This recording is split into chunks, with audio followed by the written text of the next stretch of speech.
Bonjour. Aujourd'hui, c'est le mercredi des cendres. Aujourd'hui commence le carême. Pour plusieurs, le carême est synonyme de pénitence, de sacrifice. Pour certains, c'est un temps de partage, de prière, de renoncement à soi-même.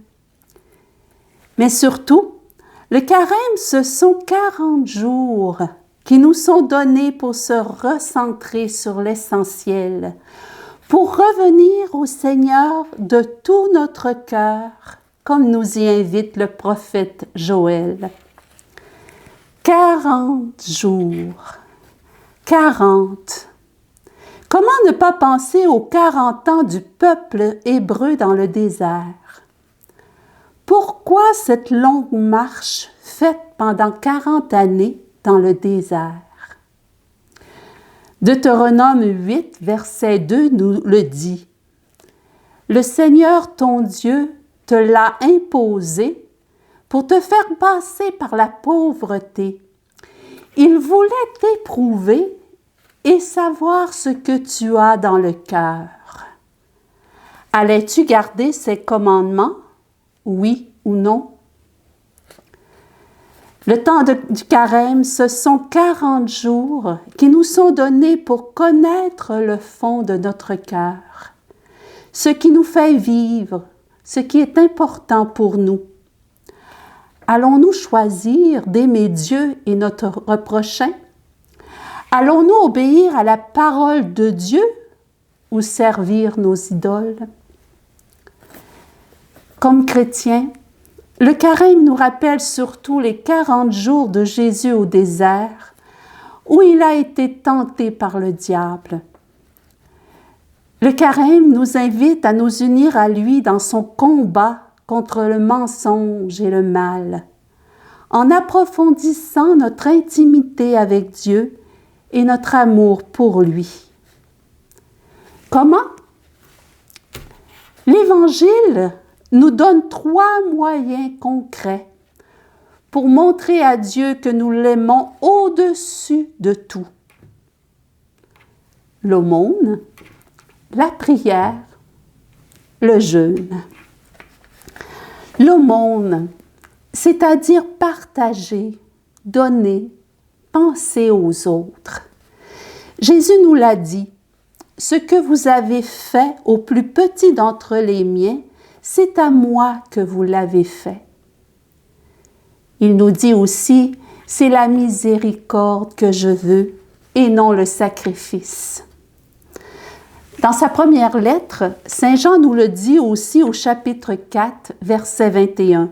« Celui qui aime Dieu aime aussi son frère. » Et Saint Pierre nous dit, « La charité couvre une multitude de péchés. »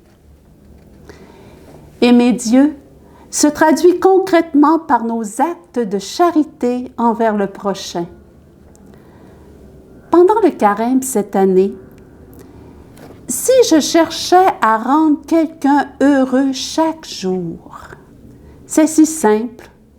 Il suffit de lui écrire un petit mot, ou encore de l'appeler au téléphone ou par Skype, ou de faire des courses pour lui, ou lui dire une parole valorisante, ou l'encourager, ou encore m'émerveiller de lui ou de ce qu'il fait. Habituellement, l'amour nous rend inventifs. Le deuxième moyen pour montrer à Dieu que je l'aime, la prière. La prière, c'est une invitation à prendre du temps pour Dieu, à passer plus de temps avec lui, à lui donner plus de place dans ma vie.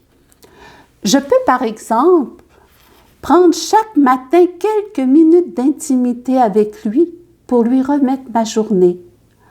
Ou encore, me garder un temps de lecture spirituelle chaque jour. Ou chaque soir, avant de me coucher, je prends quelques minutes pour remercier le Seigneur des belles choses vécues dans la journée.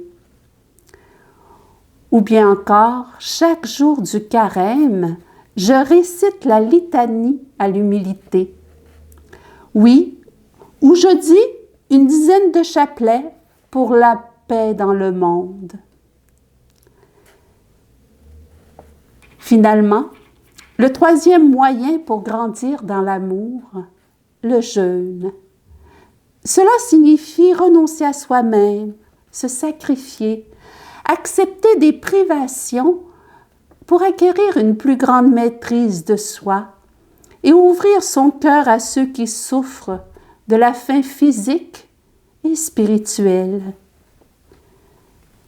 C'est simple, il me suffit de me priver de nourriture, de quelque chose que j'aime beaucoup, de me priver de TV, d'Internet, de jeux, de confort. Oui, manifester à Dieu que je l'aime plus que toute chose.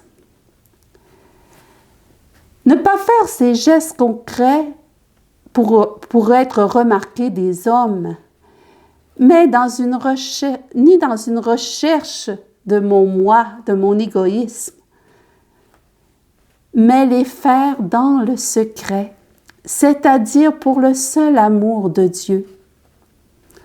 Agir pour Dieu seul, dans le secret de notre cœur, là où nous vivons une profonde intimité avec le Seigneur, là où il fait entendre sa voix.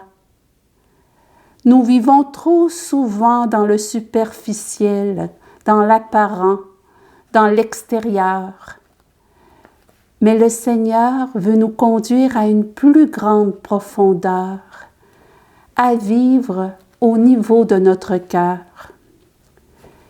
Oui, le carême est un temps qui nous est donné pour entrer à l'intérieur de nous-mêmes afin d'approfondir notre relation à Dieu, notre relation aux autres et pour apprendre à mieux se connaître. Tous ces efforts ensuite que je fais par amour, je peux les déposer sur la patène à la messe et demander au Seigneur de les faire rejaillir en grâce et bénédiction sur le monde et en paix sur l'Ukraine. Je reprends cette prière de la liturgie du jour.